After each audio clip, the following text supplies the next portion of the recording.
प्यारे दर्शकों, तुहाडा पंजाब नामा लाइव शो दे विच स्वागत है। इस शो दे विच साडे नाल श्रोमणी गुरुद्वारा प्रबंधक कमेटी के साबका मैंबर अमरिंदर सिंह हैं। उन्हां नाल गल करांगे वख-वख मुद्दों के उपर।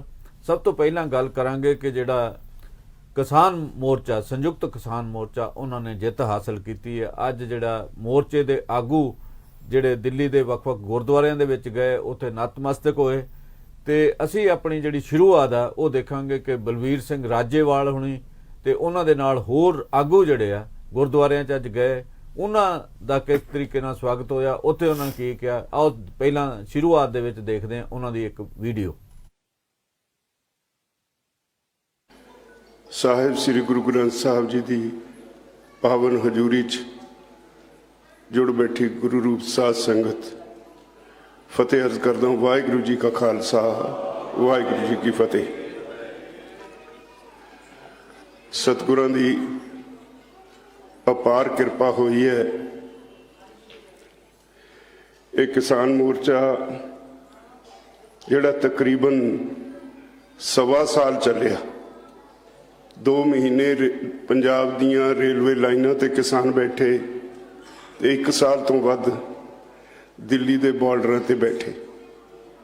उन्होंने जे सच पुछो तो जो कुछ उत्थे वापरिया वो सारा सतगुरां दी रहनुमाई च ही वापरिया। असी जिन्हां नूं तुसीं मोर्चा चलाउण वाले आखदे हो, मैं समझदा साडी अकाल पुरख ने ड्यूटी लाई, मोर्चा सतगुरां ने ही चलाया। असी इन्नी समर्था नहीं सी रखते जिन्ना कुछ उत्थे मोर्चा तोड़न लई होया। पता नहीं सतगुरु किवें आप विच खलो के सानू बचाउंदे रहे।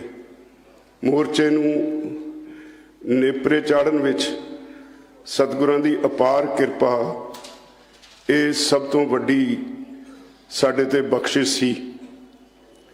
तो मैं जिथे सारी दुनिया च बैठे इस मोर्चे दे हमदर्द सिख भाईचारा ते खास तौर ते दिल्ली दीयां संगतां जिहड़ियां अपने वल्लों हर योगदान पाउंदियां रहियां, दिल्ली सिख गुरुद्वारा प्रबंधक कमेटी जिन्हें हर पक्षों साडी पूरी सहायता ही नहीं की, सानू हौसला भी दिता, उन्हां दा मैं सारियां जथेबंदियां वल्लों धन्नवाद करदा।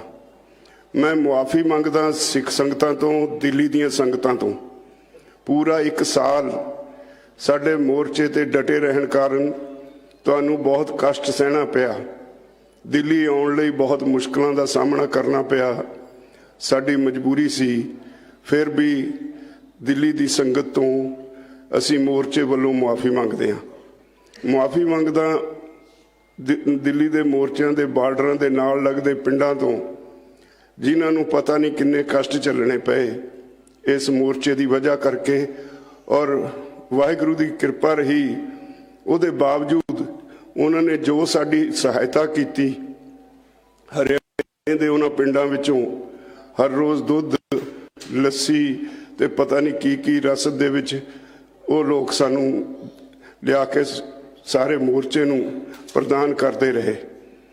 तो ये लिए भी मेरे को शब्द नहीं कुछ कहण नूं। सारी दुनिया च बैठे लोग इस मोर्चे वल टिकटकी लाई बैठे सी ते हर तरह का जो कुछ किसी ते बन पाया इस मोर्चे लिए सब ने किया। विदेशों में बैठे लोगों ने जलूस कढ़े, हर रोज़ चौंकों में खड़ के झंडे दिखाते रहे, हर रोज़ साड़ी हर तरह नाल सहायता करते रहे, माइक सहायता भी करते रहे ते कोई कसर बाकी नहीं किसी ने छड्डी। सतगुरां दी मेहर सी कि असी उहदे सदका अज इस सिद्ध करन विच सफल होए हां भई लोक वड्डे हुंदे ने, सरकारां नहीं। सरकारां जिहड़े साडे चुणे नुमाइंदे ने जदों लोकां दे मसलिਆਂ उत्ते अखां मीच लैण या ठीक ढंग नाल उहदा कोई हल ना लभण तो लोग कट्ठे होकर हल लभ सकते हैं। इस मोर्चे ने सतगुरां ने यह सिद्ध कर दिता है, जदों संगत एक पासे हो जाए तो हर एक नूं झुकना ही पैंदा है।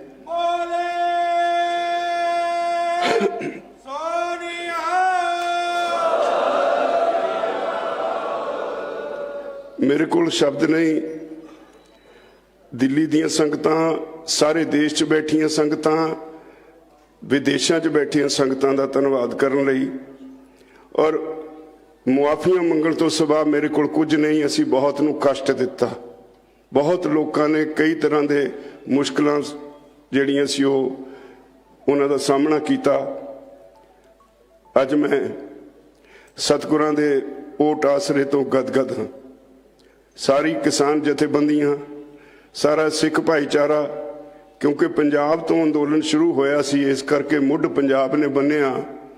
ਪੰਜਾਬ ਹੀ ਇਹਦਾ ਧੁਰਾ ਬਣਿਆ ਰਿਹਾ ਤੇ ਸਾਡੇ ਨਾਲ ਹਰਿਆਣਾ ਜੁੜਿਆ, ਯੂਪੀ ਜੁੜਿਆ, ਰਾਜਸਥਾਨ ਜੁੜਿਆ, ਮੱਧ ਪ੍ਰਦੇਸ਼ ਜੁੜਿਆ।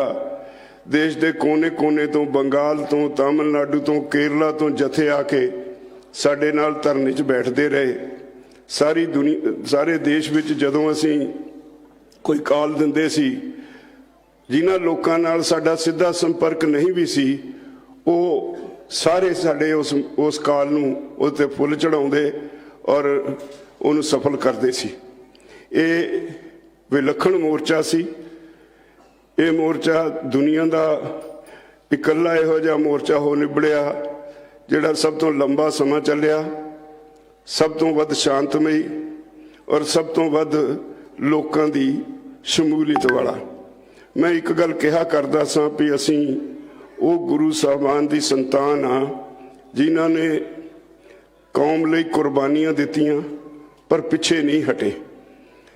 ਸਾਡੀ ਪੰਜਾਬੀਆਂ ਦੀ ਇੱਕ ਖਾਸੀਅਤ ਹੈ, ਜਿਹੜੀ ਗੱਲ ਨੂੰ ਅਸੀਂ ਲੈ ਲਈਏ ਤਾਂ ਉਹ ਤੋਂ ਪਿੱਛੇ ਮੁੜਨਾ ਸਾਡਾ ਸੁਭਾਅ ਨਹੀਂ। ਸਤਿਗੁਰਾਂ ਦੀ ਮਿਹਰ ਰਹੀ। ਇਸ ਜਿਹੜਾ ਸਾਡੀ ਸਾਰੀ ਕੌਮ ਦਾ ਗੁਣ ਹੈ ਉਹਨੂੰ ਅਸੀਂ ਨੇਪਰੇ ਚੜਾ ਸਕੇ। आप हमेशा कहते थे कि जिस दिन पंजाब इकट्ठा जुड़ जाएगा, हरियाणा उसके साथ आ जाएगा और दिल्ली के चारों तरफ का जो 300 किलोमीटर का क्षेत्र है, 400 का, ये जुड़ जाएगा, ये पूरे हिंदुस्तान के किसानों के भाग्य का फैसला करेगा। वो दिन आया, उनके टाइम पे तो नहीं आया, लेकिन आया और सारी पंजाब की जत्थेबंदी जुड़ी, गुरुद्वारों का बाबू का आशीर्वाद रहा और इकट्ठे होकर वहां से एक नारा लेके, गुरुद्वारों का आशीर्वाद लेके हम दिल्ली के मोर्चों की तरफ आए। और जब भी जत्थेबंदियों से मीटिंगें होती थी, सबका एक ही मत था, ये गांव में रहने वाले बच्चे का भी मत था कि बगैर जीते घर वापसी नहीं आना। एक ही नारा बुलंद हुआ। ਅਮਰਿੰਦਰ ਜੀ, ਕਿਸਾਨ ਆਗੂ ਅੱਜ ਦਿੱਲੀ ਦੇ ਗੁਰਦੁਆਰਿਆਂ 'ਚ ਨਤਮਸਤਕ ਹੋਏ ਆ, ਆਪਣੇ ਉਹਨਾਂ ਨੇ ਸ਼ੁਕਰਾਨਾ ਅਦਾ ਕੀਤਾ। ਉਸ ਤੋਂ ਬਾਅਦ ਉਹ ਪੰਜਾਬ ਆਉਣਗੇ। ਕੱਲ ਜਿਹੜਾ ਫਤਿਹ ਮਾਰਚ ਸ਼ੁਰੂ ਹੋਏਗਾ ਟਿਕਰੀ ਤੇ ਸਿੰਘੂ ਬਾਰਡਰ ਤੋਂ, ਜਿਹੜੇ ਯੂਪੀ ਵਾਲੇ ਆਪਣਾ ਫੈਸਲਾ ਕਰਨਗੇ। ਇਹਦੇ ਜਿਹੜੇ ਨਤਮਸਤਕ ਹੋਣ ਗਏ ਸੀ ਉਹਨਾਂ ਦੇ ਵਿੱਚ ਬਲਵੀਰ ਸਿੰਘ ਰਾਜੇਵਾਲ, ਰਕੇਸ਼ ਟਕੈਤ, ਹੋਰ ਕਈ ਆਗੂ ਸੀਗੇ। ਤੁਸੀਂ ਇਸ ਅੰਦੋਲਨ ਬਾਰੇ ਸੰਖੇਪ ਦੇ ਵਿੱਚ ਕੀ ਕਹਿਣਾ ਚਾਹੁੰਦੇ ਹੋ? ਦੇਖੋ ਬਲਵਿੰਦਰ ਜੀ, ਸਭ ਤੋਂ ਪਹਿਲਾਂ ਤਾਂ ਕਿਸਾਨ ਸੰਯੁਕਤ ਮੋਰਚਾ ਜਿਹੜੀਆਂ ਇਹਨਾਂ ਦੀਆਂ ਜਥੇਬੰਦੀਆਂ ਹੈਗੀਆਂ ਸਾਰੀਆਂ, ਉਹਨਾਂ ਨੂੰ ਬਹੁਤ-ਬਹੁਤ ਵਧਾਈ ਹੈ ਕਿ ਉਹਨਾਂ ਨੇ ਇਹ ਮੋਰਚੇ ਨੂੰ ਬਹੁਤ ਹੀ ਸੁਚੱਜੇ ਤਰੀਕੇ ਦੇ ਨਾਲ 1 ਸਾਲ ਤੋਂ ਵੱਧ ਸਮਾਂ ਸ਼ਾਂਤੀਪੂਰਵਕ ਚਲਾਇਆ ਤੇ ਭਾਰਤ ਸਰਕਾਰ ਨੂੰ ਇੱਕ ਕਿਸਮ ਦਾ ਉਹਨਾਂ ਨੇ ਆਪਣੇ ਗੁੱਡਣੀਆਂ ਲਵਾਤੀਆਂ ਉਹਨਾਂ ਦੀਆਂ, ਜੇ ਆਪਾਂ ਆਪਣੀ ਦੇਸੀ ਭਾਸ਼ਾ ਦੇ ਵਿੱਚ ਗੱਲ ਕਰੀਏ, ਤੇ ਬਹੁਤ ਵੱਡੀ ਉਪਲਬਧੀ ਇਹ ਮੰਨੀ ਜਾਏਗੀ। ਇਹ ਜਿਵੇਂ ਉੜੀਸਾ ਦੇ ਚੀਫ ਮਿਨਿਸਟਰ ਨੇ ਟਵੀਟ ਕੀਤਾ ਕਿ ਝੁਕਤਾ ਹੈ ਜ਼ਮਾਨਾ ਝੁਕਾਨੇ ਵਾਲਾ ਚਾਹੀਏ, ਤਾਂ ਉਹ ਇਹਨਾਂ ਨੇ ਸਿੱਧ ਕਰਕੇ ਦਿਖਾਤਾ ਕਿ ਜਿਹੜੇ ਮੋਦੀ ਸਾਹਿਬ ਕਹਿੰਦੇ ਸੀ ਕਿ ਮੋਦੀ ਹੈ ਤਾਂ ਮੁਮਕਿਨ ਹੈ, ਉਹਨਾਂ ਨੂੰ ਵੀ ਇੱਕ ਕਿਸਮ ਦੀ ਬ੍ਰੇਕ ਲਾਤੀ ਹੈ ਕਿਸਾਨ ਅੰਦੋਲਨ ਨੇ, ਤੇ ਉਹਨਾਂ ਨੂੰ ਬੈਕਫੁੱਟ ਤੇ ਉਹਨਾਂ ਨੂੰ ਮਤਲਬ ਮਜਬੂਰ ਕਰਤਾ ਕਿ ਮੋਦੀ ਸਾਹਿਬ ਆਪਣਾ ਜਿਹੜਾ ਫੈਸਲਾ ਹੈਗਾ ਉਹਨੂੰ ਟਾਲਣ। ਤੇ ਸ਼ਾਇਦ ਇਹ ਮੈਂ ਸਮਝਾਂਗਾ ਇਤਿਹਾਸ ਦੇ ਵਿੱਚ ਮੋਦੀ ਸਾਹਿਬ ਦੇ ਕੈਰੀਅਰ ਦੇ ਵਿੱਚ ਪਹਿਲੀ ਵਾਰੀ ਹੋਏਗੀ ਕਿ ਉਹਨਾਂ ਨੇ ਆਪਣਾ ਬਣਾਇਆ ਜਿਹੜਾ ਕੋਈ ਫੈਸਲਾ ਉਸੇ ਨੂੰ ਲੀਕ ਮਾਰ ਕੇ ਕੱਟਿਆ ਹੋਵੇ। ਤੇ ਸਭ ਤੋਂ ਵੱਡਾ ਚੈਲੰਜ ਹੁਣ ਅੱਜ ਦੀ ਤਰੀਕ ਦੇ ਵਿੱਚ ਜੋ ਮੈਂ ਸਮਝਦਾ ਕਿ ਵੀ ਕਿਸਾਨ ਜਿਹੜਾ ਐਡੀ ਵੱਡੀ ਗਿਣਤੀ ਦੇ ਵਿੱਚ ਦਿੱਲੀ ਦੇ ਆਸ-ਪਾਸ ਬੈਠਾ ਹੈ, ਉਸ ਨੂੰ ਘਰੋਂ ਘਰੀ ਪਹੁੰਚਾਉਣਾ ਇੱਕ ਵੱਡੀ ਚੁਣੌਤੀ ਹੈ, ਕਿਉਂਕਿ ਉਹ ਲੱਖਾਂ ਦੀ ਹਿਸਾਬ ਨਾਲ ਉੱਥੇ ਬੈਠੇ ਹੈ ਤੇ ਲੱਖਾਂ ਹੀ ਟਰੈਕਟਰ ਟਰਾਲੀਆਂ ਤੇ ਉਹਨਾਂ ਦਾ ਹੋਰ ਸਾਜੋ ਸਮਾਨ ਉਹਨਾਂ ਨੇ ਤਾਂ ਤਿਆਰੀ 2024 ਤੱਕ ਕੀਤੀ ਹੋਈ ਸੀ। ਤੇ ਉਹ ਜਿਹੜਾ ਸਮਾਨ ਹੈਗਾ ਉਹਨੂੰ ਕਿਵੇਂ ਡਿਸਪੋਜ਼ ਆਫ ਕਰਨਗੇ, ਉੱਥੇ ਵੰਡਣਗੇ। ਘਰ ਤਾਂ ਉਹਨਾਂ ਨੇ ਲਿਆਣਾ ਨਹੀਂ ਕਿਉਂਕਿ ਉਹ ਕਿਸੇ ਦਾ ਪਰਸਨਲ ਸਮਾਨ ਨਹੀਂ ਹੈ, ਉਹ ਸਮੂਹਿਕ ਤੌਰ ਦੇ ਉੱਪਰ ਲੋਕਾਂ ਨੇ ਸਮਾਨ ਬਣਾਇਆ, ਸਭ ਨੇ ਕੰਟਰੀਬਿਊਟ ਕੀਤਾ ਉਹਨੂੰ, ਇਸ ਕਰਕੇ ਉਸ ਨੂੰ ਉੱਥੇ ਡਿਸਟਰੀਬਿਊਟ ਕਰਨਾ ਤੇ ਹਰ ਬੰਦੇ ਨੇ ਆਪਣੀ ਟਰਾਲੀ ਚੱਕ ਕੇ ਆਪਣੇ ਪਿੰਡ ਵਾਪਸ ਆਉਣਾ। ਤੇ ਇੰਨੇ ਲੱਖਾਂ ਦੀ ਗਿਣਤੀ ਦੇ ਨਾਲ ਇੱਕਦਮ ਟਰਾਲੀਆਂ ਜਦੋਂ ਸਟਾਰਟ ਹੋਣਗੀਆਂ, ਉਹਨੂੰ ਘਰੋਂ ਘਰੀ ਸਭ ਨੂੰ ਸੁੱਖ ਸ਼ਾਂਤੀ ਨਾਲ ਪਹੁੰਚਾਉਣਾ ਬਹੁਤ ਵੱਡਾ ਚੈਲੰਜ ਹੈ। ਤੇ ਮੈਨੂੰ ਲੱਗਦਾ ਅਮਰਿੰਦਰ ਜੀ ਕੱਲ ਤੋਂ ਜਿਹੜੇ ਨਾ ਟਿਕਰੀ ਬਾਰਡਰ ਤੋਂ ਸਿੰਘੂ ਬਾਰਡਰ ਤੋਂ ਕਿਸਾਨ ਵਾਪਸ ਮੁੜਨੇ ਸ਼ੁਰੂ ਹੋ ਗਏ। ਮੇਰੇ ਖਿਆਲ ਕੋਈ ਟਰਾਲੀਆਂ ਲੈਣ ਵੀ ਜਾ ਰਹੀਆਂ।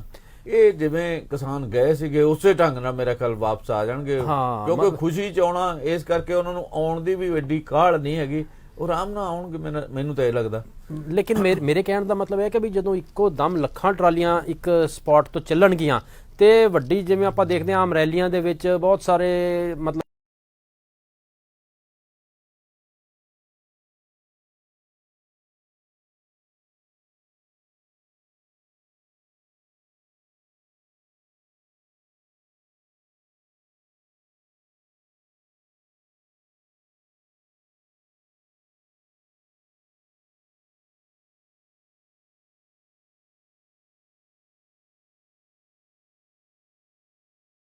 एक साल इबादत से ही, लेकिन एक साल में बहुत ऊंचाइयों पे जो किसान संयुक्त मोर्चा बना, बहुत ऊंचाइयों पे गया, अपनी बातें माननी, और इसमें बहुत लोगों का सहयोग इसमें रहा, चाहे वो विदेश में बैठे हुए हमारे लोग हो।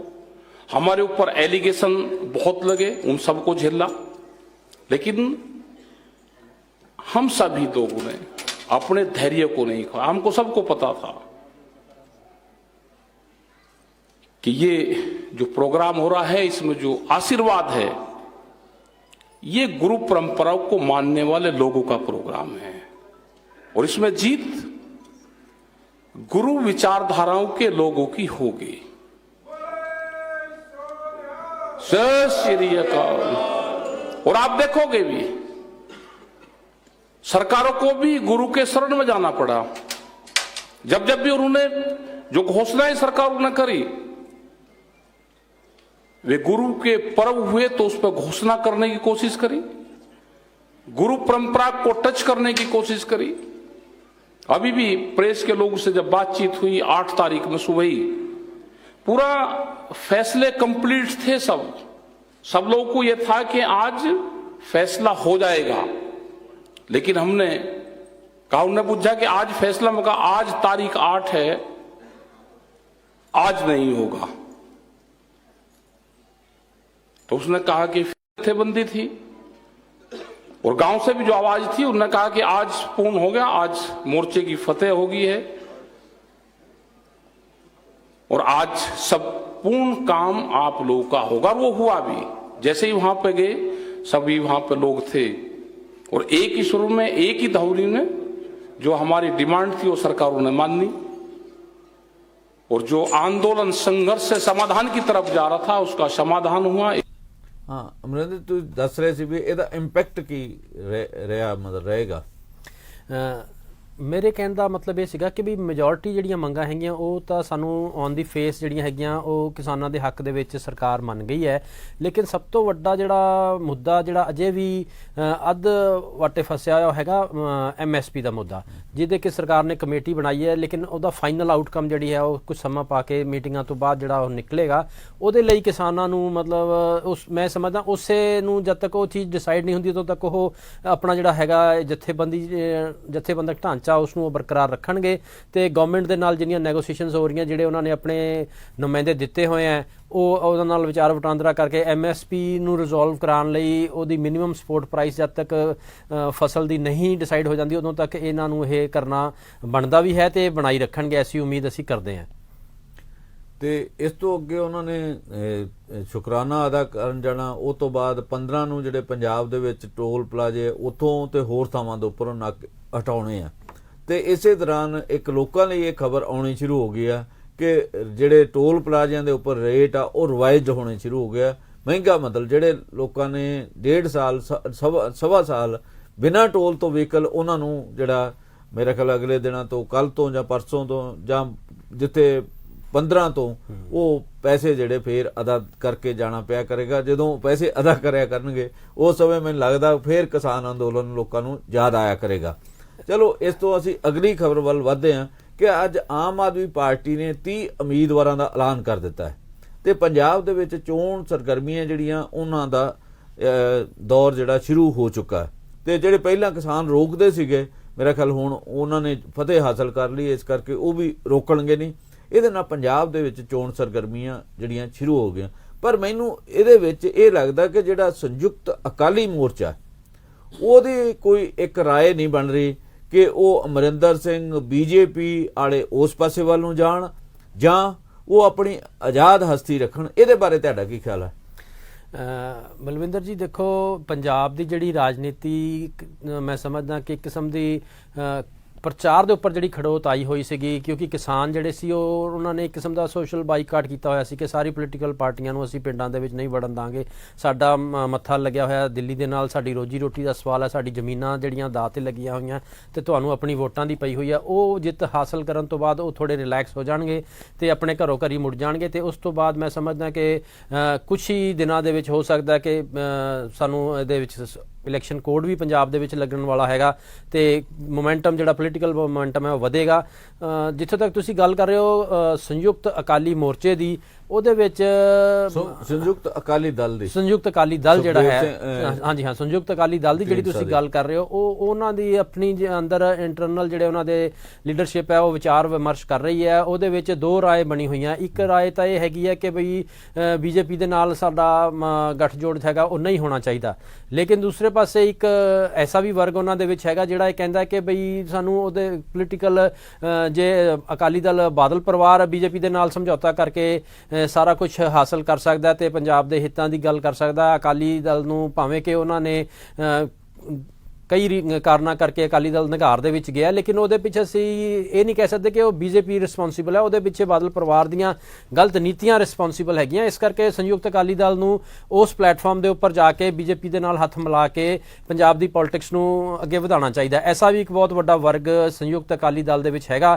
ਲੇਕਿਨ ਦੋਨੋਂ ਪਾਸਿਆਂ ਦੀਆਂ ਜਿਹੜੀਆਂ ਵਿਚਾਰ ਵਿਮਰਸ਼ਾਂ ਉਹ ਲਗਾਤਾਰ ਕਈ ਦਿਨਾਂ ਤੋਂ ਚੱਲ ਰਹੇ ਹੈ ਤੇ ਅਸੀਂ ਉਮੀਦ ਕਰਦੇ ਹਾਂ ਕਿ ਜਲਦੀ ਹੀ ਉਹ ਵੀ ਫੈਸਲਾ ਕਰ ਲੈਣਗੇ ਕਿ ਸਾਡਾ ਰੁਖ ਕਿੱਧਰ ਹੋਏਗਾ ਤੇ ਪੰਜਾਬ ਦੀ ਪੋਲਿਟਿਕਸ ਜਿਹੜੀ ਹੈ ਉਹ ਇੱਕਦਮ ਇਸ ਮੋਰਚੇ ਤੋਂ ਬਾਅਦ ਜਦੋਂ ਕਿਸਾਨ ਆਪਣੇ ਆਪਣੇ ਘਰ ਪਹੁੰਚ ਜਾਣਗੇ ਵੱਡੀ ਤੇਜ਼ੀ ਸਾਨੂੰ ਦੇਖਣ ਨੂੰ ਮਿਲੇਗੀ। ਇੱਕ ਗੱਲ ਮੈਂ ਕਹਿਣੀ ਚਾਹੁੰਦਾ ਕਿ ਜਿਵੇਂ ਅਕਾਲੀ ਦਲ ਨੂੰ ਜਿਹੜਾ ਸੰਕਟ ਦਾ ਸਾਹਮਣਾ ਕਰਨਾ ਪਿਆ, ਬੀਜੇਪੀ ਦੀਆਂ ਸਾਰੀਆਂ ਜਿਹੜੀਆਂ ਨੀਤੀਆਂ ਉਹ ਸੈਂਟਰਿਕ ਨੇ, ਸਾਰੀਆਂ ਜਿਹੜੀਆਂ ਸ਼ਕਤੀਆਂ ਆਪਣੇ ਹੱਥਾਂ 'ਚ ਲੈਣ ਦੀਆਂ ਨੇ ਤੇ ਜੇ ਸੰਯੁਕਤ ਅਕਾਲੀ ਦਲ ਵੀ ਉਹਦੇ ਨਾਲ ਜਾਏਗਾ ਉਹਦੇ 'ਚ ਠੀਕ ਹੈ, ਟੈਂਪਰੇਰੀ ਤਾਂ ਕੁਝ ਮੇਰਾ ਖਿਆਲ ਨਹੀਂ ਕੋਈ ਪ੍ਰਾਪਤੀ ਵਾਲੀ ਹੋਏਗੀ, ਬਹੁਤਾ ਕੋਈ ਪੋਸੀਬਿਲਿਟੀ ਨਹੀਂ ਹੈਗੀ ਲੱਗਦੀ। ਪਰ ਜਿਹੜੀ ਉਹਦੀ ਆਪਣੀ ਜ਼ਮੀਨ ਹੈ, ਜਿਹੜੀ ਉਹ ਕੇਂਦਰੀਕਰਨ ਦੀ ਹੈ, ਮਤਲਬ ਸੂਬਿਆਂ ਨੂੰ ਵੱਧ ਅਧਿਕਾਰ ਦੇਣ ਦੀ, ਜਿਹੜੀ ਕਿ ਉਹਦੀ ਉਹ ਹੁਣ ਤੱਕ ਢੀਂਡਸਾ ਹੋਣੀ, ਬ੍ਰਹਮਪੁਰਾ ਹੋਣੀ ਜਿਹਦੀ ਵਕਾਲਤ ਕਰਦੇ ਆ ਰਹੇ, ਉਹਨੂੰ ਵੀ ਸੱਟ ਲੱਗਣ ਦੀ ਪੋਸੀਬਿਲਿਟੀ ਹੈ। ਬਿਲਕੁਲ ਇਹ ਤੁਹਾਡੀ ਗੱਲ ਠੀਕ ਹੈ ਕਿ ਜਿਹੜੀ ਅਕਾਲੀ ਦਲ ਦੀ ਸੋਚ ਹੈ ਉਹ ਰੀਜਨਲਿਜ਼ਮ ਦੇ ਨੂੰ ਪ੍ਰੋਪੋਗੇਟ ਕਰਦੀ ਹੈ ਕਿ ਸਟੇਟਾਂ ਨੂੰ ਵੱਧ ਅਧਿਕਾਰ ਚਾਹੀਦੇ ਹਨ ਤੇ ਸੈਂਟਰ ਆਪਣੇ ਅਧਿਕਾਰ ਜਿਹੜੇ ਸੀਮਿਤ ਰੱਖੇ, ਲੇਕਿਨ ਦੂਜੇ ਪਾਸੇ ਭਾਰਤੀ ਜਨਤਾ ਪਾਰਟੀ ਜਿਹੜੀ ਹੈ ਉਹ ਕਹਿੰਦੀ ਹੈ ਕਿ ਸੈਂਟਰ ਬਹੁਤ ਮਜ਼ਬੂਤ ਹੋਣਾ ਚਾਹੀਦਾ ਤੇ ਤਾਂ ਕਿ ਜੇ ਸਟੇਟ ਨੂੰ ਕੱਲ ਨੂੰ ਕੋਈ ਪ੍ਰੋਟੈਕਸ਼ਨ ਦੀ ਲੋੜ ਹੋਵੇ ਤੇ ਸੈਂਟਰ ਵੱਲੋਂ ਪ੍ਰੋਟੈਕਸ਼ਨ ਆਵੇ। ਉਹ ਬਿਲਕੁਲ ਡਿਫਰੈਂਟ ਆਈਡੀਓਲੋਜੀਜ਼ ਹੈਗੀਆਂ, ਲੇਕਿਨ ਜੇ ਮੈਂ ਸਮਝਦਾ ਕਿ ਇਹਨਾਂ ਦਾ ਜੇ ਤਾਲਮੇਲ ਹੁੰਦਾ ਵੀ ਹੈ ਤੇ ਉਹ ਕੁਝ ਟਰਮਸ ਐਂਡ ਕੰਡੀਸ਼ਨਸ ਦੇ ਉੱਪਰ ਕਿਵੇਂ ਅੱਗੇ ਡਿਵੈਲਪ ਹੁੰਦੀਆਂ ਆਉਣ ਵਾਲਾ ਮੈਂ ਸਮਝਦਾ ਕੁਝ ਹੀ ਦਿਨਾਂ ਦੇ ਵਿੱਚ ਸਾਨੂੰ ਇਹ ਦੇਖਣ ਨੂੰ ਮਿਲੇਗਾ ਕਿ ਸਾਰੀਆਂ ਗੱਲਾਂ ਨਿੱਤਰ ਕੇ ਸਾਹਮਣੇ ਆਉਣਗੀਆਂ ਤੇ ਜੇ ਉਹ ਇਕੱਠੇ ਇੱਕ ਪਲੇਟਫਾਰਮ ਤੇ ਆਉਂਦੇ ਵੀ ਆ ਤਾਂ ਕੀ ਟਰਮਸ ਐਂਡ ਕੰਡੀਸ਼ਨਸ ਹੋਣਗੀਆਂ ਇਹ ਸਾਡੇ ਸਾਹਮਣੇ ਆਉਣਗੀਆਂ ਤੇ ਮੈਨੂੰ ਉਮੀਦ ਹੈ ਕਿ ਸੰਯੁਕਤ ਅਕਾਲੀ ਦਲ ਜਿਹੜਾ ਹੈਗਾ ਉਹ ਆਪਣੀ ਰੀਜਨਲਿਜ਼ਮ ਵਾਲੀ ਉਹਦੇ ਤੇ ਪਾਲਿਸੀ ਦੇ ਉੱਪਰ ਕੰਪਰੋਮਾਈਜ਼ ਤਾਂ ਨਹੀਂ ਕਰੇਗਾ, ਲੇਕਿਨ ਬੀਜੇਪੀ ਦੇ ਨਾਲ ਸਮਝੌਤਾ ਜੇ ਕਰਨਾ ਵੀ ਪਿਆ ਤਾਂ ਕੁਝ ਟਰਮਸ ਐਂਡ ਕੰਡੀਸ਼ਨਸ ਜ਼ਰੂਰ ਉਹ ਤੈਅ ਕਰਨਗੇ, ਐਸੀ ਉਮੀਦ ਮੈਂ ਕਰ ਰਿਹਾ ਹਾਂ। ਇਸ ਦੇ ਨਾਲ ਹੀ ਜਿਹੜਾ ਆਮ ਆਦਮੀ ਪਾਰਟੀ ਉਹਨੇ ਅੱਜ 30 ਉਮੀਦਵਾਰਾਂ ਦੀ ਹੋਰ ਸੂਚੀ ਐਲਾਨ ਦਿੱਤੀ ਹੈ। ਉਹਦੇ ਵਿੱਚ ਜਿਹੜੇ ਸਾਬਕਾ ਆਈਜੀ ਸੀ, ਜਿਹੜੇ ਬਰਗਾੜੀ ਕਾਂਡ, ਬਹਿਬਲ ਕਲਾਂ ਕਾਂਡ ਦੀ ਜਿਹੜੀ ਜਾਂਚ ਕਰ ਰਹੇ ਸੀਗੇ, ਉਹਨਾਂ ਨੂੰ ਉਮੀਦਵਾਰ ਬਣਾਇਆ ਕਿਉਂਕਿ ਉਹ ਅਸਤੀਫਾ ਦੇ ਕੇ ਆਪ 'ਚ ਸ਼ਾਮਲ ਹੋ ਗਏ ਸੀਗੇ। ਉਹਦੇ ਨਾਲ ਗਗਨ ਮਾਨ ਜਿਹੜੀ ਉਹਨਾਂ ਦੀ ਮਹਿਲਾ ਵਿੰਗ ਦੀ ਆਗੂ ਆ, ਉਹਨਾਂ ਨੂੰ ਵੀ ਟਿਕਟ ਦਿੱਤੀ। ਇਹ ਤੁਸੀਂ ਜਿਹੜੇ 30 ਟਿਕਟਾਂ ਦਿੱਤੀਆਂ ਇਹਨਾਂ ਨੂੰ ਕਿਵੇਂ ਸੋਚਦੇ ਹੋ ਵੀ ਕਿੰਨਾ ਕੁ ਅਸਰ ਇੰਪੈਕਟ ਪਏਗਾ ਇਹਨਾਂ ਦਾ? ਦੇਖੋ, ਆਮ ਆਦਮੀ ਪਾਰਟੀ ਦਾ ਜਿਹੜਾ ਟੈਂਪੋ ਪਿਛਲੀ ਚੋਣਾਂ ਦੇ ਵਿੱਚ ਸੀਗਾ ਉਹ ਸਾਨੂੰ ਇਸ ਵਾਰੀ ਦੇਖਣ ਨੂੰ ਨਹੀਂ ਮਿਲ ਰਿਹਾ ਕਿ ਪਿਛਲੀ ਵਾਰੀ ਤਾਂ ਇੱਕ ਕਿਸਮ ਦੀ ਐਦਾਂ ਦੀ ਪੋਜੀਸ਼ਨ ਬਣੀ ਹੋਈ ਸੀ ਕਿ ਸਾਰੇ ਹੀ ਐਨਾਲਿਸਿਸ ਇਹ ਕਹਿ ਰਹੇ ਸੀ ਕਿ ਉਹਨਾਂ ਦੀ ਸਰਕਾਰ ਬਣਨ ਜਾ ਰਹੀ ਹੈ, ਲੇਕਿਨ ਇਸ ਵੇਲੇ ਐਸਾ ਕੋਈ ਮੋਮੈਂਟਮ ਉਹਨਾਂ ਦੀ ਕੋਈ ਹਨੇਰੀ ਕੋਈ ਉਹਨਾਂ ਦੀ ਦਿਖ ਨਹੀਂ ਰਹੀ। ਉਹਨਾਂ ਨੂੰ ਕਾਫੀ ਮੈਂ ਸਮਝਦਾ ਕਿ ਵੀ ਵੱਡਾ ਜ਼ੋਰ ਲਾਉਣਾ ਪਏਗਾ।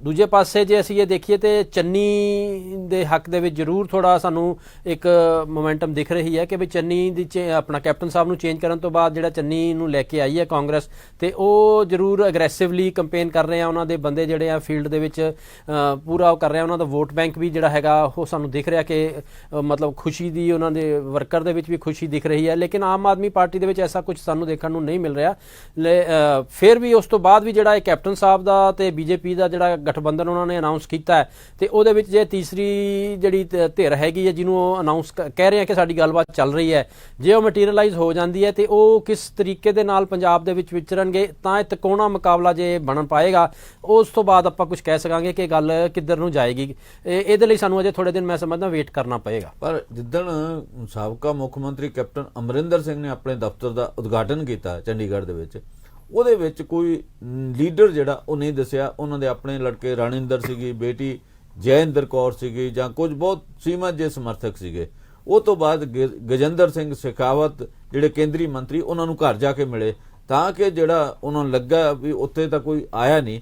ਅੱਜ ਇੱਕ ਜਿਹੜੇ ਹਰਜਿੰਦਰ ਸਿੰਘ ਠੇਕੇਦਾਰ ਜਿਹੜੇ ਸਾਬਕਾ MLA ਰਹੇ ਆ, ਉਹਨਾਂ ਨੂੰ ਕਿਉਂਕਿ ਪਿਛਲੀ ਵਾਰੀ ਵੀ ਕਾਂਗਰਸ ਨੇ ਟਿਕਟ ਨਹੀਂ ਦਿੱਤਾ, ਇਸ ਵਾਰੀ ਵੀ ਕੋਈ ਮਿਲਣ ਦੀ ਪੋਸੀਬਿਲਿਟੀ ਨਹੀਂ, ਤਾਂ ਉਹ ਜ਼ਰੂਰ ਸ਼ਾਮਲ ਹੋਏ ਆ। ਇੰਨਾ ਕੁ ਉਹਨਾਂ ਦਾ ਹੈਗਾ। ਇਹ ਸਾਰੇ ਨੂੰ ਟੋਟਲ ਨੂੰ ਤੁਸੀਂ ਕਿਵੇਂ ਦੇਖਦੇ ਹੋ? ਦੇਖੋ ਇਹਦੇ ਵਿੱਚ ਜੇ ਆਪਾਂ ਤਿੰਨੋਂ ਧਿਰਾਂ ਜਿਨ੍ਹਾਂ ਦੀ ਗੱਲਬਾਤ ਚੱਲ ਰਹੀ ਹੈ ਕਿ ਵੀ ਇਹ ਮੀਡੀਆ 'ਚ ਵੀ ਆ ਰਿਹਾ ਕਿ ਇਹ ਕਹਿ ਰਹੇ ਕਿ ਅਸੀਂ ਇਕੱਠੇ ਹੋਵਾਂਗੇ, ਤੇ ਆਪਣਾ ਸੰਯੁਕਤ ਅਕਾਲੀ ਦਲ ਲਾ ਲਓ, ਆਪਣਾ ਕੈਪਟਨ ਅਮਰਿੰਦਰ ਸਿੰਘ ਦੀ ਲੋਕ ਕਾਂਗਰਸ ਲਾ ਲਓ, ਪੰਜਾਬ ਲੋਕ ਕਾਂਗਰਸ ਤੇ BJP ਲਾ ਲਓ, ਇਹ ਤਿੰਨਾਂ ਨੇ ਆਪਣੀਆਂ ਜਿਹੜੀਆਂ ਮੁੱਠੀਆਂ ਬੰਦ ਰੱਖੀਆਂ ਹੋਈਆਂ। ਇਹਨਾਂ ਨੇ ਬਿਲਕੁਲ ਵੀ ਆਪਣੀ ਸ਼ੋਅ ਆਫ ਸਟਰੈਂਥ ਦੇ ਵਿੱਚ ਨਹੀਂ ਜਾ ਰਹੇ। ਭਾਰਤੀ ਜਨਤਾ ਪਾਰਟੀ ਬਿਲਕੁਲ ਇਹ ਸ਼ੋਅ ਕਰ ਰਹੀ ਹੈ ਕਿ ਸਾਡੇ ਪੱਲੇ ਹੀ ਕੁਝ ਨਹੀਂ ਹੈ। ਕੈਪਟਨ ਸਾਹਿਬ ਇਕੱਲੇ ਜਾ ਕੇ ਉਦਘਾਟਨ ਕਰ ਰਹੇ ਹੈ, ਤੇ ਸੁਖਦੇਵ ਸਿੰਘ ਢੀਂਡਸਾ ਨੂੰ ਦੇਖੀਏ ਉਹ ਵੀ ਬਿਲਕੁਲ ਮਤਲਬ ਕੋਈ ਸਾਇਲੈਂਟ ਹੈਗੇ ਆ, ਕੋਈ ਵੱਡਾ ਮਤਲਬ ਬੂਸਟਿੰਗ ਉਹਨਾਂ ਦੇ ਬਿਆਨਾਂ ਦੇ ਵਿੱਚ ਬੂਸਟ ਨਹੀਂ ਹੈ। ਉਹ ਮੈਂ ਸਮਝਦਾ ਕਿ ਜਿਹੜੀ ਉਹਨਾਂ ਦੀ ਇੰਟਰਨਲ ਅਜੇ ਉਹ ਹੋਮਵਰਕ ਕਰ ਰਹੇ ਹੈ, ਉਸ ਤੋਂ ਬਾਅਦ ਹੀ ਆਪਣੇ ਪੱਤੇ ਖੋਲਣਗੇ, ਤੇ ਕੌਣ ਉਹਨਾਂ ਦੇ ਨਾਲ ਹੈਗਾ, ਕਿੰਨੇ ਬੰਦੇ ਉਹਨਾਂ ਦੇ ਨਾਲ ਹੈ, ਇਹ ਉਹਨਾਂ ਦੇ ਅਲਾਇੰਸ ਤੋਂ ਬਾਅਦ ਸਾਹਮਣੇ ਆਏਗਾ। ਅਜੇ ਮੈਂ ਸਮਝਦਾ ਉਹਨਾਂ ਦੀ ਸਟ੍ਰੈਟਜੀ ਜਿਹੜੀ ਹੈ ਇਹ ਕਹਿ ਰਹੀ ਹੈ ਕਿ ਅਸੀਂ ਆਪਣਾ ਪੱਤੇ ਨਹੀਂ ਖੋਲਣੇ ਹੈ। ਲੇਕਿਨ ਦੂਜੇ ਪਾਸੇ ਅਸੀਂ ਦੇਖੀਏ ਤੇ ਸੁਖਬੀਰ ਬਾਦਲ ਨੇ ਆਪਣੇ ਤਕਰੀਬਨ ਸਾਰੇ ਕੈਂਡੀਡੇਟ ਐਲਾਨ ਕਰ ਦਿੱਤੇ ਹਨ। ਉਹਨਾਂ ਦੇ 4 ਕੈਂਡੀਡੇਟ ਆ। ਇਹ ਵੀ ਹੈਗਾ ਕਿ ਪ੍ਰਕਾਸ਼ ਸਿੰਘ ਬਾਦਲ ਹੋਣਾ ਨੂੰ ਲੰਬੀ ਤੋਂ ਉਤਾਰਨ ਦੀ ਤਿਆਰੀ ਹੋਊਗੀ। ਹਾਂ, ਕੁਝ ਥੋੜੇ ਜਿਹੇ ਕੈਂਡੀਡੇਟ ਰਹਿ ਗਏ, ਬਾਕੀ ਤਕਰੀਬਨ ਉਹਨਾਂ ਨੇ ਅਨਾਉਂਸ ਕਰਤੇ हैं। ਆਮ ਆਦਮੀ ਨੇ ਵੀ ਕਾਫੀ ਕੈਂਡੀਡੇਟ ਜਿਹੜੇ ਅਨਾਉਂਸ ਕਰਤੇ हैं। ਕਾਂਗਰਸ ਜਿਹੜੀ ਹੈ ਉਸ ਨੇ ਟ੍ਰੈਡੀਸ਼ਨਲ ਜਿਹੜੇ ਉਹਨਾਂ ਦੇ ਬੰਦੇ ਹੈਗੇ ਆ ਉਹਨਾਂ ਨੂੰ ਵੀ ਕਿਸਮ ਦਾ ਸਿਗਨਲ ਦੇ ਦਿੱਤਾ ਕਿ ਤੁਸੀਂ ਆਪਣਾ ਵਰਕਿੰਗ ਸ਼ੁਰੂ ਕਰੋ, ਭਾਵੇਂ ਫਾਰਮਲ ਅਨਾਉਂਸਮੈਂਟ ਨਹੀਂ ਹੋਈ। ਇਸ ਕਰਕੇ ਫੀਲਡ ਦੇ ਵਿੱਚ ਅਜੇ ਤਿੰਨਾਂ ਦੇ ਕੈਂਡੀਡੇਟ ਹੀ ਘੁੰਮ ਰਹੇ ਹੈ, ਤੇ ਇਸ ਧਿਰ ਦਾ ਜੇ ਮਤਲਬ ਕੈਂਡੀਡੇਟ ਜਾਂ ਕੋਈ ਵੀ ਵੱਡਾ ਆਪਣਾ ਬੈਨਰ ਜਿਹੜਾ ਹੈਗਾ ਉਹ ਸਾਨੂੰ ਫੀਲਡ 'ਚ ਦੇਖਣ ਨੂੰ ਨਹੀਂ ਮਿਲ ਰਿਹਾ। ਲੇਕਿਨ ਸਾਨੂੰ ਥੋੜੀ ਉਡੀਕ ਕਰਨੀ ਚਾਹੀਦੀ ਹੈ ਕਿ ਕਦੋਂ ਇਹ ਫੀਲਡ 'ਚ ਉਤਰਦੇ ਆ ਤੇ ਕਿਹੜੀਆਂ ਟਰਮਸ ਐਂਡ ਕੰਡੀਸ਼ਨਸ ਦੇ ਉੱਤੇ ਪੰਜਾਬ ਦੇ ਲੋਕਾਂ ਨੂੰ ਕੀ ਆਸ਼ਵਾਸਨ ਦਿੰਦੇ ਆ, ਤੇ ਜਨਤਾ ਉਹਨਾਂ ਦੇ ਆਸ਼ਵਾਸਨ ਤੇ ਕਿੰਨਾ ਇਤਬਾਰ ਕਰੇਗੀ, ਇਹ ਸਮੇਂ ਦੇ ਵਿੱਚ ਹੀ ਅਜੇ ਮੈਂ ਸਮਝਦਾ ਕਿ ਸਾਨੂੰ ਉਡੀਕਣਾ ਚਾਹੀਦਾ ਇਹਦੇ ਤੇ। ਇਹਦੇ ਨਾਲ ਹੀ ਇੱਕ ਗੱਲ ਮੈਂ ਕਹਿਣੀ ਚਾਹੁੰਦਾ ਕਿ ਕੱਲ ਪੰਜਾਬ ਕੈਬਨਿਟ ਦੀ ਮੀਟਿੰਗ ਹੋਈ ਸੀ। ਵਜ਼ਾਰਤ ਦੀ ਮੀਟਿੰਗ ਦੇ ਵਿੱਚ ਕੁਝ ਮਸਲੇ ਹੱਲ ਕੀਤੇ ਗਏ। 450 ਮੁਲਾਜ਼ਮਾਂ ਨੂੰ ਜਿਹੜਾ ਰੈਗੂਲਰ ਕਰਨ ਦਾ ਐਲਾਨ ਕੀਤਾ ਗਿਆ। ਕੁਝ ਬਿਜਲੀ ਦੇ ਬਕਾਏ ਸੀਗੇ, ਉਹ ਵੀ ਮਾਮਲੇ ਹੱਲ ਕੀਤੇ ਗਏ। ਪਰ ਜਦੋਂ ਮੀਟਿੰਗ ਚੱਲ ਰਹੀ ਸੀ ਉੱਥੇ ਕਿਹਾ ਜਾਂਦਾ ਵੀ 2 ਮੰਤਰੀਆਂ ਦੇ ਵਿਚਾਲੇ, ਇੱਕ ਡਿਪਟੀ ਮੁੱਖ ਮੰਤਰੀ ਨੇ ਉਹਨਾਂ ਦੇ ਵਿਚਾਲੇ ਤੇ ਇੱਕ ਹੋਰ ਮੰਤਰੀ ਨੇ ਉਹਨਾਂ ਦੇ ਵਿਚਾਲੇ ਕਾਫੀ ਨੋਕ ਝੋਕ ਹੋਈ। ਉਹਦੇ ਵਿੱਚ ਇਹ ਹੋਇਆ ਵੀ ਬਰਗਾੜੀ ਕਾਂਡ ਦੀ ਜਾਂਚ ਨਹੀਂ ਪੂਰੀ ਹੋਈ, ਅਜੇ ਫਲਾਣਾ ਮਾਮਲਾ ਨਹੀਂ ਪੂਰਾ ਹੋਇਆ। ਇਹ ਵੀ ਹੋਇਆ ਵੀ ਪੋਸਟਿੰਗ ਦੇ ਵਿੱਚ ਵੀ ਜਿਹੜੀ ਆ ਪੈਸਾ ਚੱਲਿਆ, ਤੇ ਇਹਨੂੰ ਲੈ ਕੇ ਸ਼੍ਰੋਮਣੀ ਅਕਾਲੀ ਦਲ ਨੇ ਮੰਗ ਕੀਤੀ ਕਿ ਇਸ ਮਾਮਲੇ ਦੀ CBI ਜਾਂਚ ਕਰਵਾਈ ਜਾਵੇ। ਇਸ ਜਾਂਚ ਨੂੰ ਤੁਸੀਂ ਕਿਵੇਂ ਦੇਖਦੇ ਹੋ? ਕਿ ਇਹ ਮੰਗ ਅਕਾਲੀਆਂ ਦੇ ਸਮੇਂ ਨਹੀਂ ਇਹ ਕੁਝ ਹੁੰਦਾ ਰਿਹਾ? ਤੁਸੀਂ ਇਹ ਸਾਰੇ ਮਾਮਲੇ ਨੂੰ ਕਿਵੇਂ ਦੇਖਦੇ ਹੋ? ਦੇਖੋ, ਜੇ ਅਸੀਂ ਗੱਲ ਕਰੀਏ ਪੰਜਾਬ ਦੇ ਇੱਕ ਕਾਮਨ ਮੈਨ ਦੇ ਬਿਹਾਫ ਦੇ ਉੱਪਰ, ਤੇ ਉਸ ਨੂੰ ਤਾਂ ਕਰਪਸ਼ਨ ਉਹਦੇ ਲਈ ਕੋਈ ਨਵੀਂ ਚੀਜ਼ ਨਹੀਂ ਹੈ। ਪਹਿਲਾਂ ਬਾਦਲ ਪਰਿਵਾਰ ਦੇ ਰਾਜ ਦੇ ਵਿੱਚ ਰੱਜ ਕੇ ਕਰਪਸ਼ਨ ਹੋਈ, ਉਸ ਤੋਂ ਬਾਅਦ ਕੈਪਟਨ ਸਾਹਿਬ ਦੇ ਉੱਪਰ ਵੀ ਉਹਨਾਂ ਦੀ ਮੰਤਰੀ ਮੰਡਲ ਦੇ ਵਿੱਚ ਵੀ ਇਹ ਨੈਪੋਟਿਜ਼ਮ ਦੇ ਇਲਜ਼ਾਮ ਲੱਗੇ, ਤੇ ਕਰਪਸ਼ਨ ਦੇ ਵੀ ਲੱਗੇ ਕਿ ਵੱਡੇ ਪੱਧਰ ਦੇ ਉੱਪਰ ਜਿਹੜੀ ਹੈ ਰਿਸ਼ਵਤਖੋਰੀ ਚੱਲ ਰਹੀ ਹੈ, ਤੇ ਉਹਨਾਂ ਨੂੰ ਇਸੇ ਕਰਕੇ ਉਹਨਾਂ ਨੂੰ ਸੀਟ ਵੀ ਆਪਣੀ ਛੱਡਣੀ ਪਈ।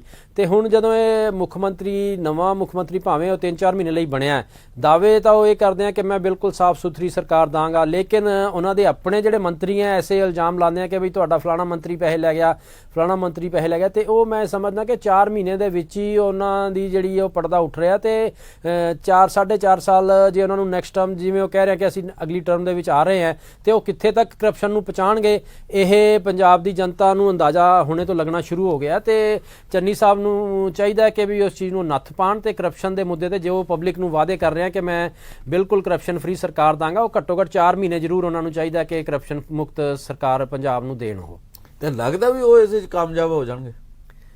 ਦੇਖੋ, ਕਾਮਯਾਬੀ ਦਾ ਮੰਤਰੀ ਔਰ ਉਹ ਤਾਂ ਸੇਮ ਸਾਈਕੀ ਦੇ ਬੰਦੇ ਆ ਨਾ, ਜਿਹੜੇ ਕੈਪਟਨ ਸਾਹਿਬ ਦੇ ਵਜ਼ਾਰਤ ਦੇ ਵਿੱਚ ਕਾਂਗਰਸ ਦੀ ਜਿਹੜੀ ਸਾਈਕੀ ਹੈ ਉਹ ਤਾਂ ਇਹੀ ਹੈ, ਉਹਨਾਂ ਨੂੰ ਐ ਕਿ ਵੀ 4 ਮਹੀਨੇ ਰਹਿ ਗਏ, ਇਕੱਠਾ ਕਰ ਲਓ ਜੋ ਕਰਨਾ। ਇਹੀ ਚੀਜ਼ ਜਿਹੜੀ ਆ ਉਹਨਾਂ ਨੂੰ ਮੈਂ ਸਮਝਦਾ ਕਿ ਦਿੱਕਤ ਦੇਗੀ ਇਲੈਕਸ਼ਨਾਂ ਦੇ ਵਿੱਚ। ਇਹ ਗੱਲ ਚੋਣਾਂ ਦੇ ਵਿੱਚ ਅੜਿੱਕਾ ਨਹੀਂ ਬਣੇਗੀ? ਬਿਲਕੁਲ ਬਣੇਗੀ। ਸਵੱਛ ਪ੍ਰਸ਼ਾਸਨ ਦੇ ਬਿਲਕੁਲ ਸਵੱਛ ਪ੍ਰਸ਼ਾਸਨ, ਵੱਡੇ ਵੱਡੇ ਇਸ਼ਤਿਹਾਰ ਲੱਗਦੇ ਆ, ਉਹਨਾਂ 'ਚ ਫਿਰ ਇਹ ਗੱਲ ਅੜਿੱਕਾ ਨਹੀਂ ਆਏਗੀ? ਬਿਲਕੁਲ ਪੰਜਾਬ ਦੀ ਜਨਤਾ ਜਿਹੜਾ ਉਸ ਦਾ ਹਿਸਾਬ ਮੰਗੇਗੀ ਹੋਰ 2 ਮਹੀਨੇ ਤੱਕ ਕਿ ਚੰਨੀ ਸਾਹਿਬ ਦੇ ਜਿਹੜੇ ਦਾਅਵੇ ਹੈਗੇ ਆ ਕਿ ਸਵੱਛ ਪ੍ਰਸ਼ਾਸਨ ਹੈ, ਅਸੀਂ ਬਿਲਕੁਲ ਕਰਪਸ਼ਨ ਫ੍ਰੀ ਸਰਕਾਰ ਦਾਂਗੇ, ਉਹ ਦਾਅਵਿਆਂ ਦੇ ਉੱਪਰ ਵੱਡੀ ਸੱਟ ਜਿਹੜੀ ਹੈ ਉਹਨਾਂ ਦੇ ਖੁਦ ਦੇ ਬੰਦੇ ਮਾਰ ਰਹੇ ਆ। ਤੇ ਜੇ ਚੰਨੀ ਸਾਹਿਬ ਇਸ ਨੂੰ ਨਹੀਂ ਕਰਟੇਲ ਕਰਦੇ, ਜਿਹੜਾ ਉਹਨਾਂ ਕੋਲ ਹੋਰ 1.5-2 ਮਹੀਨਾ ਹੈਗਾ, ਤੇ ਮੈਂ ਸਮਝਦਾ ਕਿ ਫਿਰ ਵੋਟਾਂ ਦੇ ਵਿੱਚ ਲੋਕੀ ਇਹਨਾਂ ਨੂੰ ਆਪਣੇ ਆਪ ਹੀ ਪੁੱਛ ਲੈਣਗੇ ਕਿ ਵੀ ਤੁਸੀਂ ਸੱਚ ਬੋਲ ਰਹੇ ਹੋ, ਝੂਠ ਬੋਲ ਰਹੇ ਹੋ, ਤੇ ਉਹ ਇਹਨਾਂ ਨੂੰ ਫੇਸ ਕਰਨਾ ਪਏਗਾ। ਇੱਕ ਉਹਨਾਂ ਹੋਰ ਰੇਤਾ ਦੇ ਮੁੱਦੇ ਦੇ ਉੱਪਰ ਕਿਹਾ ਵੀ ਰੇਤਾ ਜਿਹੜੀ ਅਸੀਂ ਸਸਤੀ ਕਰਤੀ ਹੈ, ਤੁਸੀਂ ਇਹ ਤੁਹਾਡਾ ਕੀ ਵਿਚਾਰ ਆ? ਲੋਕਾਂ ਨੂੰ ਰੇਤਾ ਸਸਤੀ ਵਾਕਈ ਮਿਲ ਰਹੀ ਹੈ? ਦੇਖੋ, ਉਹਦੇ ਵਿੱਚ 2 ਤਰੀਕੇ ਦੇ ਵਿਊ ਪੁਆਇੰਟਸ ਹੈਗੇ ਆ। ਇੱਕ ਤਾਂ ਇਹ ਕਹਿ ਰਿਹਾ ਕਿ ਜਿਹੜੀ ਰੇਤਾ ਪਹਿਲਾਂ ਹੀ ਵੱਡੇ ਮਤਲਬ ਪੱਧਰ ਦੇ ਉੱਪਰ ਡੰਪ ਕੀਤੀ ਹੋਈ ਆ ਮਹਿੰਗੇ ਭਾਅ ਦੇ ਉੱਪਰ ਲੈ ਕੇ, ਉਹ ਟਰੇਡਰ ਨੇ ਹੁਣ ਉਹਨੂੰ ਘਾਟੇ 'ਚ ਕਿਵੇਂ ਵੇਚੇਗਾ। ਤੇ ਦੂਜੇ ਪਾਸੇ ਐਸੀਆਂ ਵੀ ਖਬਰਾਂ ਆ ਰਹੀਆਂ ਕਿ ਚੰਨੀ ਸਾਹਿਬ ਦੇ ਖੁਦ ਦੇ ਹਲਕੇ ਦੇ ਵਿੱਚ ਜਿਹੜੀ ਹੈ ਇਲੀਗਲ ਮਾਈਨਿੰਗ ਹੋ ਰਹੀ ਹੈ। ਸੋ ਇਹ ਦੋਨੋਂ ਚੀਜ਼ਾਂ ਨੂੰ ਦੇਖਦੇ ਹੋਏ ਮੈਨੂੰ ਨਹੀਂ ਲੱਗਦਾ ਕਿ ਬਈ ਜਿਹੜਾ ਇੱਕ ਕਾਮਨ ਮੈਨ ਹੈ ਉਸ ਨੂੰ ਸਸਤਾ ਰੇਤਾ ਜਿਹੜਾ ਉਪਲਬਧ ਹੋ ਪਾਏਗਾ, ਤੇ ਉਹਦੀ ਲੁੱਟ ਖਸੁੱਟ ਇੱਦਾਂ ਹੀ ਚੱਲਦੀ ਰਹੇਗੀ। ਤੇ ਚੰਨੀ ਸਾਹਿਬ ਦੇ ਦਾਅਵੇ ਜਿਹੜੇ ਆ ਉਹ ਖੋਖਲੇ ਸਿੱਧ ਹੋ ਜਾਣਗੇ। ਹੋਰ 1.5-2 ਮਹੀਨਾ ਉਹਨਾਂ ਕੋਲ ਰਹਿ ਗਿਆ, ਤੇ ਉਹਨਾਂ ਨੂੰ ਕਰੜੇ ਹੱਥੀ ਜੇ ਉਹ ਨਹੀਂ ਕੁਝ ਕਰ ਪਾਏ, ਆਪਣੇ ਮੰਤਰੀਆਂ ਤੇ ਔਰ ਆਪਣੇ MLAs ਨੂੰ ਕੰਟਰੋਲ ਕਰਨਾ ਵੱਡਾ ਚੈਲੰਜ ਉਹਨਾਂ ਲਈ ਇੱਕ ਹੈਗਾ। ਤੇ ਇਹ ਪਰਖ ਦੀ ਘੜੀ ਉਹਨਾਂ ਦੀ ਹੈਗੀ ਹੈ। ਮੈਂ ਪਰ ਉਹਨਾਂ ਨੇ ਕਿਹਾ ਵੀ ਜਿੱਥੇ ਕੋਈ ਮਹਿੰਗੀ ਰੇਤ ਵਿਕਦੀ ਹੈ ਉਹਦੀ ਮੈਨੂੰ ਵੀਡੀਓ ਬਣਾ ਕੇ ਭੇਜੋ, ਕਾਰਵਾਈ ਕਰਾਂਗੇ।